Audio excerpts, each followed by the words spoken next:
지금 우리가 살고 있는 이 사회는 굉장한 위기와 혼란의 시대를 살아가고 있습니다. 정치적인 이념의 대립과 그 갈등이 몇 달 동안 지속되고 있습니다. 그로 인해서 제가 생각하는 가장 큰 위기는 우리의 인간성이 점점 포악해지고 잔인해지고 있습니다. 생각하는 것이 점점 사악해지고 행동하는 것이 날이 갈수록 거칠어져 갑니다. 심지어는 서로를 향한 혐오와 증오와 폭력의 말들이 텔레비전을 통해서 그리고 SNS를 통해서 모든 국민들이 다 접하고 있습니다. 이런 극단적인 혐오의 말들 그리고 표현들을 우리가 접하다 보니까 사실은 우리의 인간성 자체도 점점 피폐화되는 것 같습니다.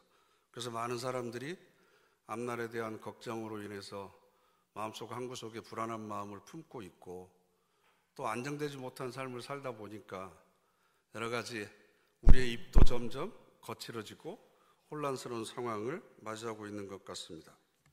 창세기 6장 3절을 보면 하나님께서 홍수로 세상을 심판하는데 그때의 시대상에 대해서 이렇게 이야기합니다. 이는 그들이 육신이 됨이라. 하나님의 영이 떠나고 나니까 사람을 뭐라고 표현을 하냐 그러면 육신이 되었다라고 표현을 합니다. 문자적으로 생각을 하면 저나 여러분들도 지금 우리가 육신을 입고 살아가니까 틀린 말은 아니죠.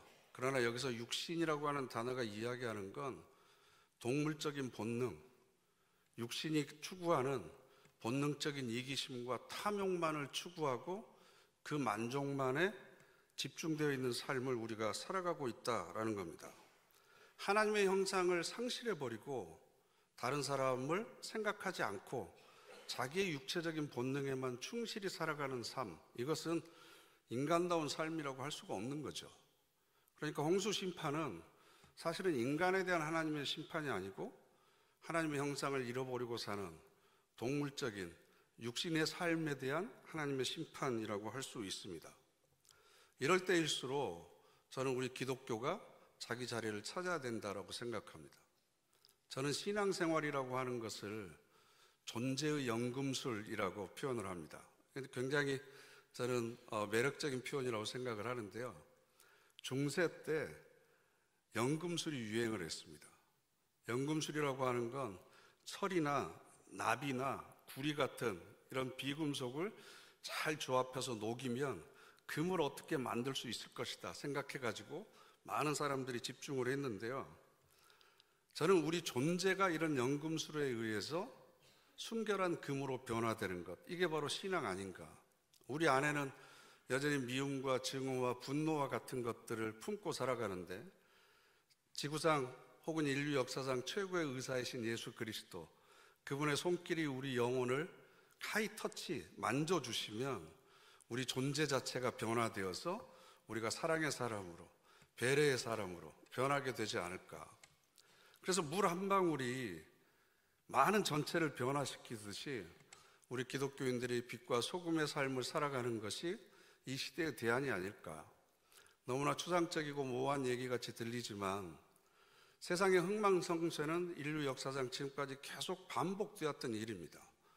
이런 혼란기일수록 우리가 빛과 소금의 역할을 감당하고 신앙인으로서의 순결성을 지키고 살아간다는 것, 이것은 바로 우리가 어느 삶의 자리에 있든지 추구해야 될 가장 중요한 일이 아닌가라고 생각을 합니다. 그렇기 때문에 성령의 열매가 풍성한 교회라는 표어로 2025년을 출발하고 그리고 9가지 성령의 열매를 우리가 차례로 하나씩 묵상해 나가는데 이 시간이 저에게는 더 깊은 의미로 다가옵니다. 오늘은 8번째 열매인 온유의 열매에 관해서 함께 은혜를 나눠보려고 합니다. 성경에 등장하는 인물들을 보면 흠이 없거나 온전한 사람은 하나도 없습니다. 오늘 본문에 등장하는 모세 역시도 흠이 많은 사람입니다.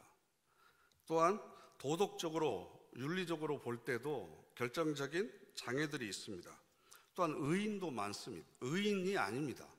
실수도 많이 했습니다. 그런데 하나님께서는 모세를 들어서 사용을 하십니다.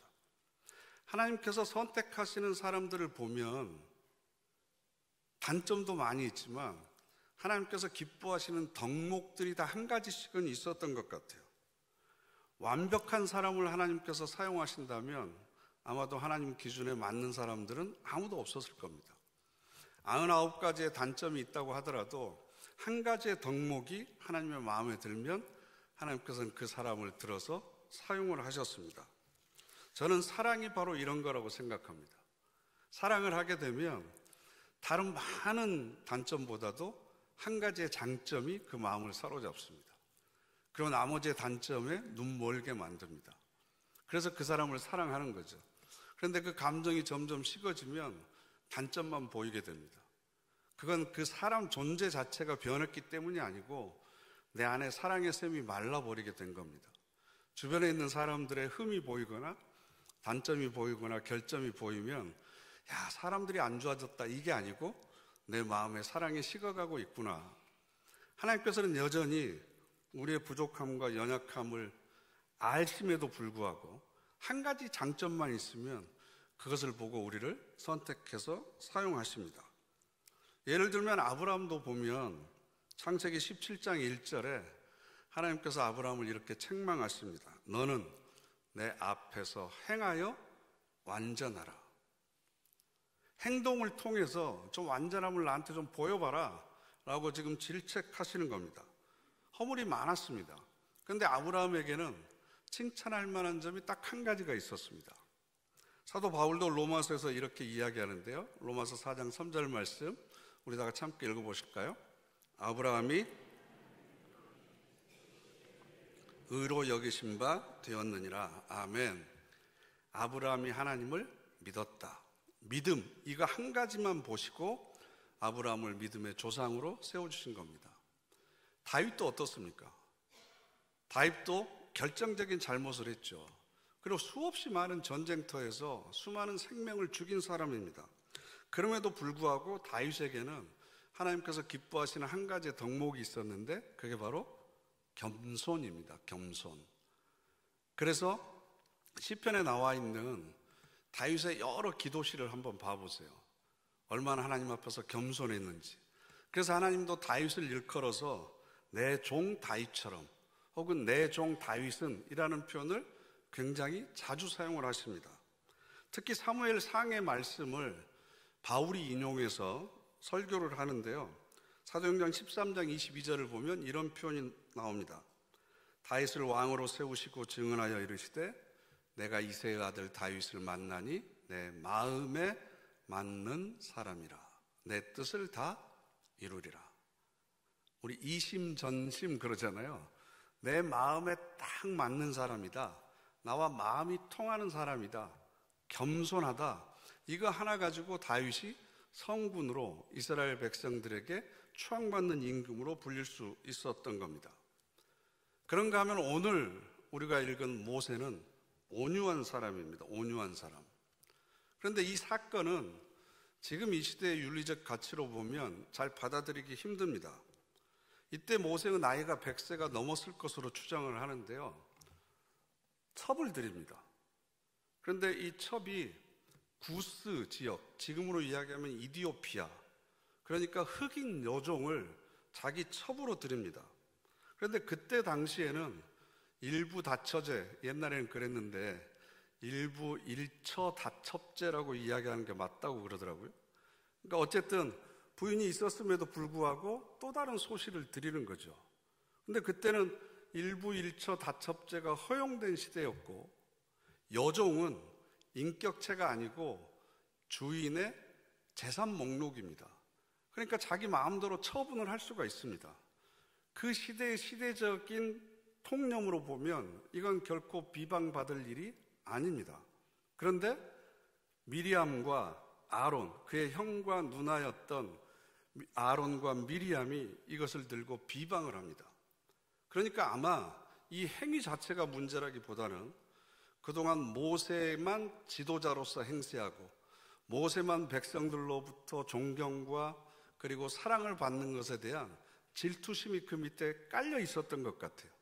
그래서 2절 말씀을 보면 여호와께서 모세와만 말씀하셨느냐, 우리와도 말씀하시지 아니하셨느냐 하매 여호와께서 이 말을 들으셨더라. 이렇게 기록하고 있습니다. 아니, 너만 하나님의 음성을 들었어? 우리도 같이 있을 때 들었잖아. 그럼 왜 너만 지도자야? 우리도 지도자여야지. 그럼 우리도 백성들한테 이래라 저래라 할 수 있는 거잖아. 그리고 나도 추앙받을 수 있잖아. 나도 존경받을 수 있잖아. 그걸 왜 너 혼자만 독점해? 라고 그러면서 모세에게 비난하는 겁니다. 모세의 실수만을 비난한 게 아니고 하나님께서 부여하신 그 자리와 그 역할까지 부정하는 겁니다. 어떻게 생각해 보면 미리암은 모세의 누나이기도 하지만 모세에게는 생명의 은인과도 같은 사람이죠. 갈대상자의 그 어린 모세가 떠내려가고 있을 때 애굽의 이집트의 공주가 그 아이를 발견하고 어떻게 할까 고민합니다. 그때 누나가 나타나서, 미리암이 나타나서 히브리 유모를 데려다가 키우면 어떻겠느냐라고 제안을 해서 바로의 궁전에서 모세가 어머니의 품속에서 자라도록 해준 사람이 바로 누나인 미리암입니다. 내가 너를 어떻게 해서 키웠는데, 이 자리에 어떻게까지 왔는데 네가 왜 나한테 이럴 수 있느냐라는 얘기를 지금 하는 거죠. 여러분이 만약 모세의 입장이라면 어떤 태도를 선택하시겠습니까? 그런데 오늘 12장 3절 말씀을 보면 이렇게 되어 있습니다. 이 사람 모세는 온유함이 지면의 모든 사람보다 더하더라. 우리가 옛날에 보던 개역성경은 모세의 온유함이 지면의 모든 사람보다 승하더라, 뭐 이렇게 번역을 했습니다. 근데 최근 번역된 새한글 성경을 보면 그런데 그 사람 모세는 매우 겸손했다. 땅 위에 어떤 사람보다도 더 겸손했다. 그 아나브라고 하는 단어가 온유라고 하는 뜻인데요. 자신을 하나님의 종처럼 여기고 하나님을 주인처럼 섬기는 태도, 이것을 온유라고 구약 성경에서는 해석했습니다.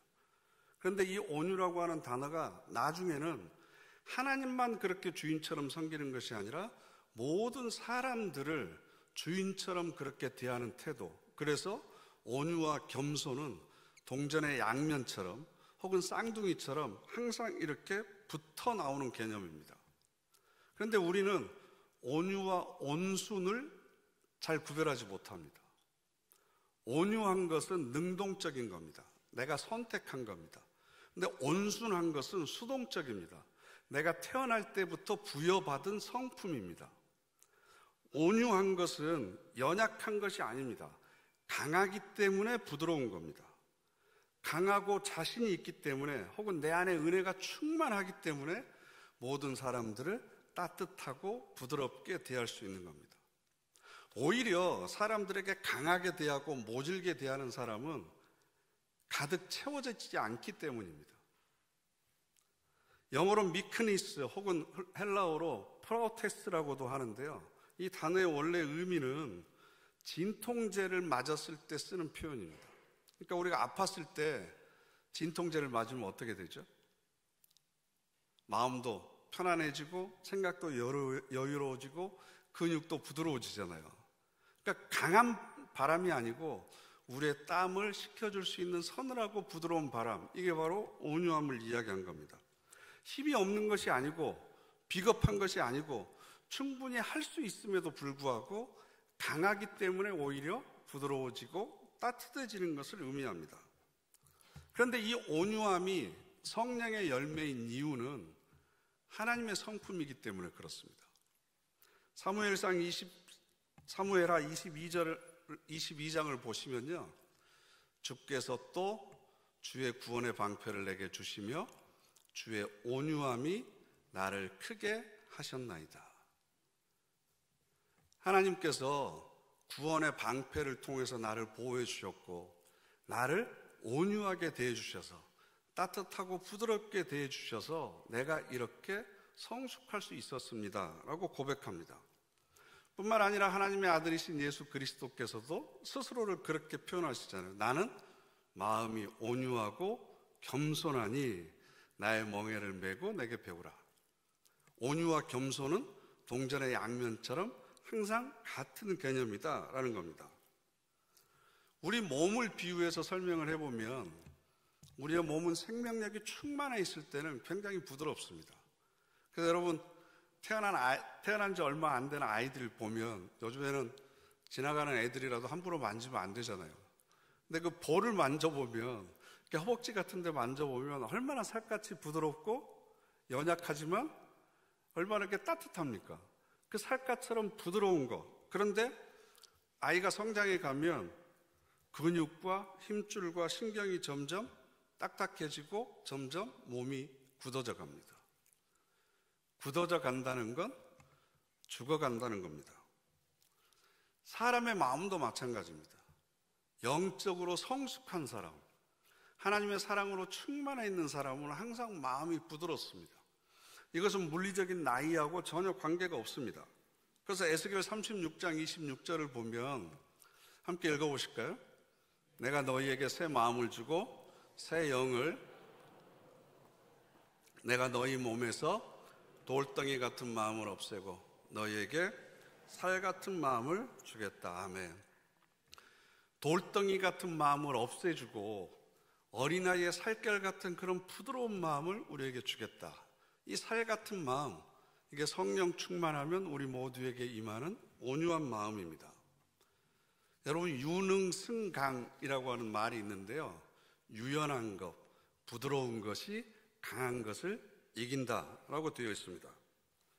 자연의 법칙을 보더라도요, 강했던 공룡들은 다 사라졌지만 약했던 종은 살아남아 있습니다. 여러분, 우리 몸에서 가장 강한 곳이 어디죠? 우리 몸 중에 가장 강한 곳, 두개골일 수도 있고 뼈일 수도 있는데 이가 가장 강하잖아요. 그럼 혀하고 이 중에 어떤 것이 마지막까지 살아남습니까? 이는 남아있는데 혀가 뽑힌 적이 있습니까? 생각만 해도 그렇잖아요. 혀는 남아있지만 이는 뽑힙니다. 바뀝니다. 왜냐하면 부드러운 것이 끝까지 살아남습니다. 눈이 많이 쌓이면 부드러운 가지는 그 쌓인 눈을 흘려보냅니다. 유연하니까, 굽어질 수 있으니까. 그러나 딱딱하게 굳은 가지는 나중에 눈의 무게에 의해서 부러집니다. 이걸 우리가 설해목이라고 그럽니다. 물과 바위가 싸우면 누가 이깁니까? 물이 이깁니다. 그래서 저희 어머니가 생전에 그런 말씀 하셨어요. 뚝뚝 떨어지는, 처마에 이렇게 뚝뚝 떨어지는 물이 나중에는 밑에 있는 돌을 뚫잖아요. 나그네 옷을 벗기기 위해서 태양과 바람이 서로 경쟁을 하고 내기를 했습니다. 누가 이겼습니까? 따뜻한 햇빛이 이깁니다. 거센 돌풍이 이기는 것이 아닙니다.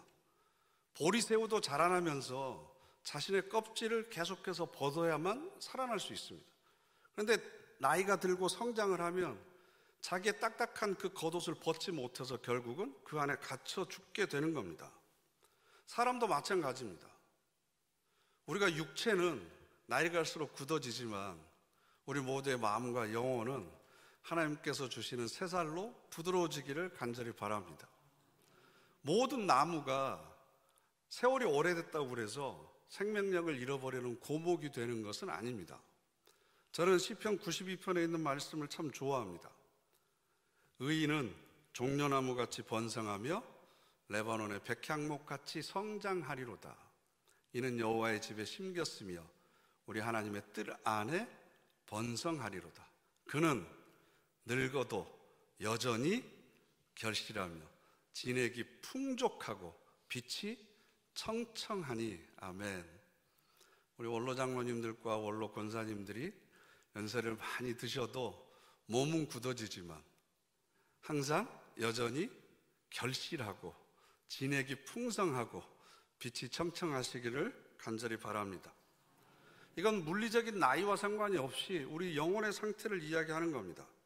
그래서 시편 37편 11절을 보면 온유한 자들은 땅을 차지하며 풍성한 화평으로 즐거워하리로다. 여러분, 지금 마음이 평안하세요? 하나님께서 주시는 풍성한 평안을 누리고 있습니까? 혹시 누리고 있지 못하다면 내 마음이 온유하지 못하기 때문입니다. 또한 예수님께서는 산상수훈을 통해서 온유한 자는 복이 있나니 그들이 땅을 기업으로 받을 것이다 라고 축복의 말씀을 해주셨습니다. 그럼 오늘 우리가 읽은 본문에서 모세가 보여줬던 온유함은 무엇일까? 어떻게 모세는 온유해 줄 수 있었을까? 그것은 바로 자기됨을 잃지 않았습니다. 자기의 본분을 잃지 않았습니다. 사람이 칭찬을 들으면요, 교만해집니다. 칭찬에 교만해지는 사람을 보면 아, 이 사람은 온유한 사람이 아니구나 라고 생각하시면 됩니다. 그런데 훨씬 더 그것을 잘 진단해 볼 수 있는 방법이 뭐냐 그러면 비난해 보면 압니다. 욕해 보면 압니다. 그것에 금방 화를 내거나 표정이 달라지면 아, 이 사람은 그 성경이 깊은 사람이 아니구나, 그 마음이 살처럼 부드러운 사람이 아니구나 금방 알 수가 있습니다. 모세는 구약 성경에 등장하는 어느 예언자보다도 하나님과 가까운 사람이었습니다. 민수기 12장 6절부터 보면 너희 중에 선지자가 있으면 나 여호와가 환상으로 내 뜻을 알리기도 하고 꿈을 통해서 알리기도 했다. 그러나 모세에게는 내가 직접 대면해서 분명히 내 음성으로 말을 통해서 내 뜻을 분명히 알려줬다. 그리고 내 형상을 보여줬다. 하나님의 형상을 보여달라고 그러니까 하나님께서 구름으로 지나가시면서 뒷모습을 보게 해주셨잖아요. 그러니까 모세는 하나님의 음성을 직접 들은 사람입니다. 심지어는 십계명 그 돌판을 들고 내려올 때 그의 얼굴에 광채가 나니까 사람들이 눈이 부셔서 모세를 볼 수가 없었거든요. 그래서 얼굴을 수건으로 가리우기까지 했습니다. 모세가 일으킨 기적이 얼마나 많이 있습니까? 누가 보아도 위대한 지도자입니다. 큰 소리 칠 수 있고 다른 사람 위에 군림할 수 있는 모든 조건과 경력을 가지고 있는 사람이었습니다. 그러나 그럼에도 불구하고 자기됨을 잃지 않았습니다. 이렇게 위대한 업적을 쌓았던 사람일수록 비난의 말을 들으면 참지 못합니다. 그럼에도 불구하고 참았습니다. 인내했습니다. 하나님의 처분을 기다렸습니다. 그래서 하나님께서 감동하신 거죠. 우리는 비방을 들으면 제일 처음 나오는 반응이 뭐죠? 자기를 변명합니다.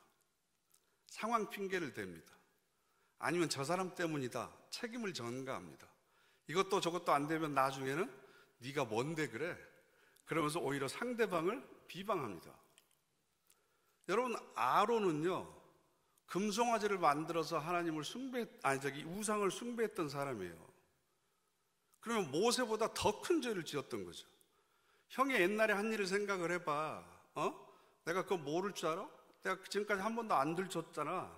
근데 나한테 이것 가지고 그래? 뭘 잘났다고 나한테 지금 지적질이야? 이런 얘기 충분히 할 수 있잖아요. 그런데 모세는 그런 얘기 하지 않았습니다. 그래서 하나님께서는 오히려 모세의 편을 들었습니다. 모세가 온유였기 때문에. 그래서 시편 25편 9절 말씀을 보면 온유한 자를 정의로 지도하시며 온유한 자에게 그의 도를 가르치시로다.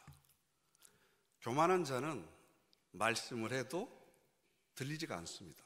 뿐만 아니라 곧 하나님이 땅의 모든 온유한 자를 구원하시려고 심판하러 일어나신 때로다. 하나님께서 심판을 하신 목적이 뭐예요?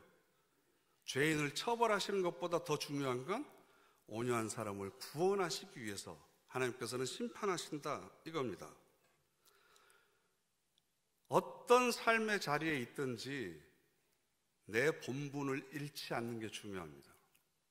저와 여러분은 하나님의 자녀들입니다. 소중한 존재입니다.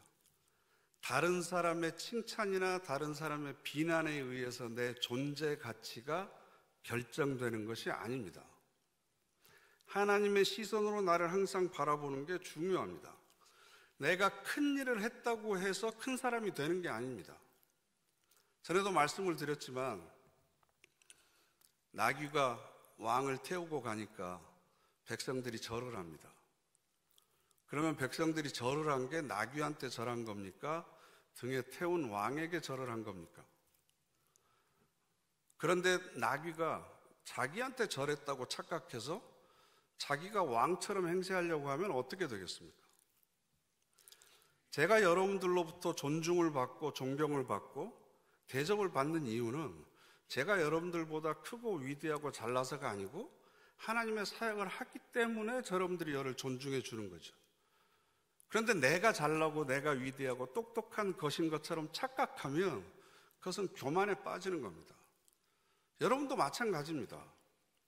여러분에게 허락하신 직분이 있고 그 직분을 통해서 여러분들이 감당하고 있는 사역이 하나님의 일이고 그리스도의 몸된 교회를 섬기는 일을 지금까지 해오셨기 때문에 여러분들이 교우들로부터 존중을 받고 인정을 받고 칭찬을 받는 거지, 내가 믿음이 좋고 내가 훌륭하고 내가 인격적으로 뛰어나다고 생각하는 건 나귀가 제 분수를 모르는 것과 똑같습니다.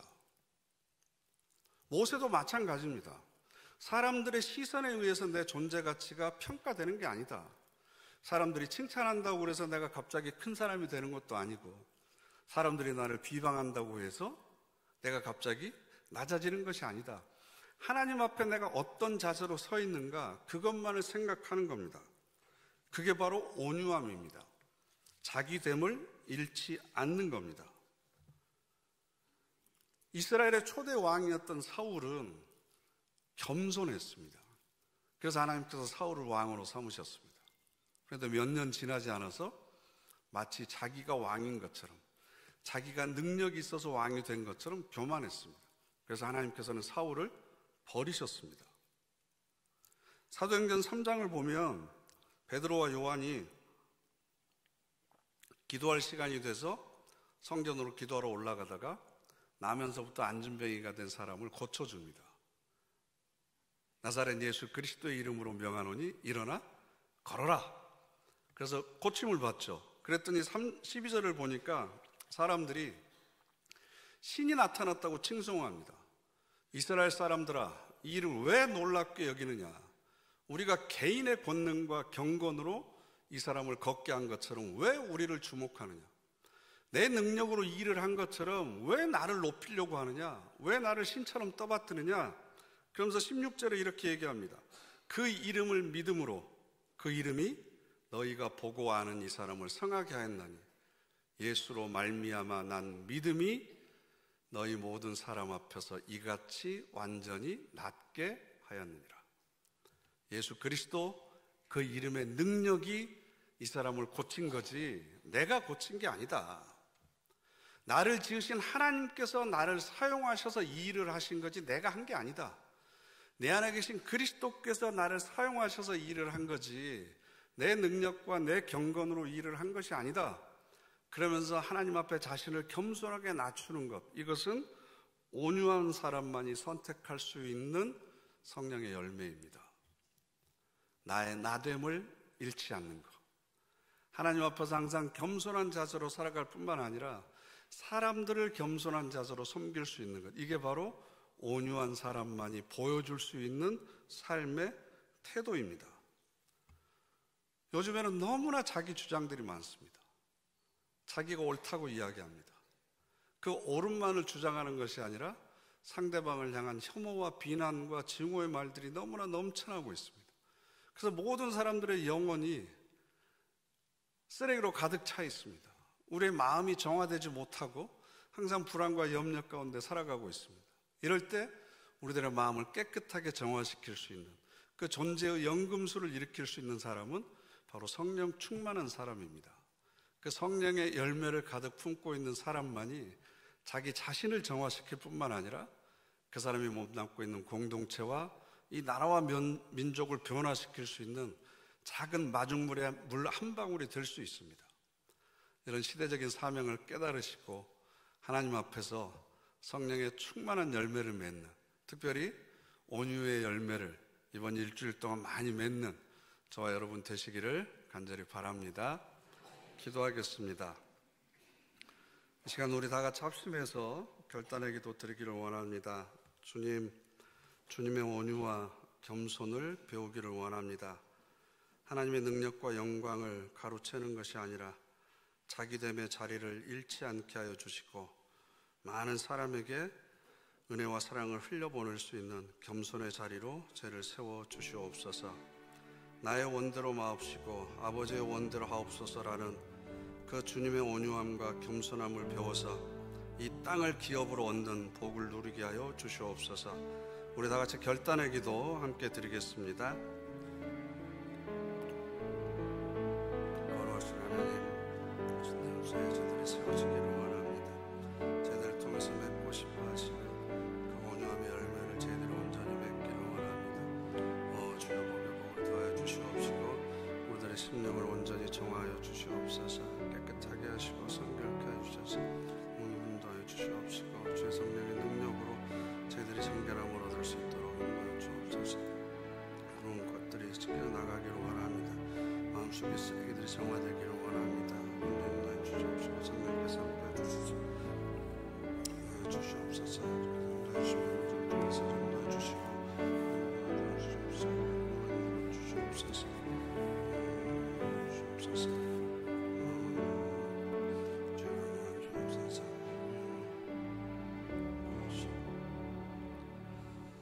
온유한 자들은 땅을 차지하며 풍성한 화평으로 즐거워하리로다. 하나님, 이 말씀의 주인공이 되기를 원합니다. 세상이 줄 수 없는 평화를 누리기 위해 우리 마음속에 온유함을 성령께서 부어 주시옵소서. 겸손한 마음으로 온유한 태도로 하나님과 이웃들을 섬기게 하옵소서. 예수님의 이름으로 기도드립니다. 아멘.